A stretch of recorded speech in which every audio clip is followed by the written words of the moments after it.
بسم الله الرحمن الرحيم. السلام عليكم ورحمة الله وبركاته. قال الله تبارك وتعالى: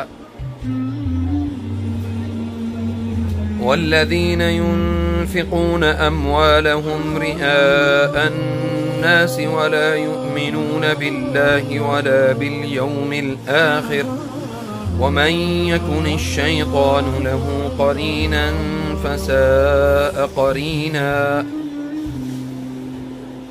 اللہ اکبر. والذین ينفقون اموالہم، اور وہ لوگ جو اپنے اموال کو خرچ کرتے ہیں لوگوں کو دکھانے کے لیے، اللہ تعالیٰ پر اور قیامت کے دن پر ایمان نہیں رکھتے ہیں، اور جس کا ہم نشین اور ساتھی شیطان ہو وہ بدترین ساتھی ہے.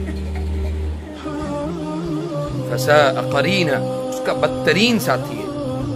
یاد رکھیں کہ آج کل بہت زیادہ یہ لاک ڈاؤن کی وجہ سے لوگ جو ہیں وہ ایک دوسرے کو راشن دے رہے ہیں، کھانا پینا دے رہے ہیں، لیکن اللہ کے لیے لوگوں کے ساتھ تصاویر بنانے سے گریز کریں، لوگوں کو دکھاوا مت کریں، لوگوں کے سامنے اپنے آپ کو شو آف نہ کروائیں، اور اللہ تعالیٰ سے اجر کی امید رکھیں. کیونکہ جو لوگ لوگوں کو دکھا کر مال خرچ کرتے ہیں، یہ ذہن میں رکھیں کہ وہ شیطان کے ساتھ ہی، ان کا مال دیا ہوا کسی کام کا نہیں ہے، اور کسی بھی معاملے میں اللہ تعالیٰ ان کو اجر نہیں دے گا. یہ یاد رکھیں، یہ میرا نہیں، یہ قرآن کریم کا فیصلہ ہے. اللہ آپ کو بہت زیادہ جزائے خیر دے، اور لوگوں کو مال دکھا کر خرچ کرنے کی عادت کو اپنی کو ختم کر لیں. فجزاکم اللہ خیر. السلام علیکم ورحمۃ اللہ وبرکاتہ.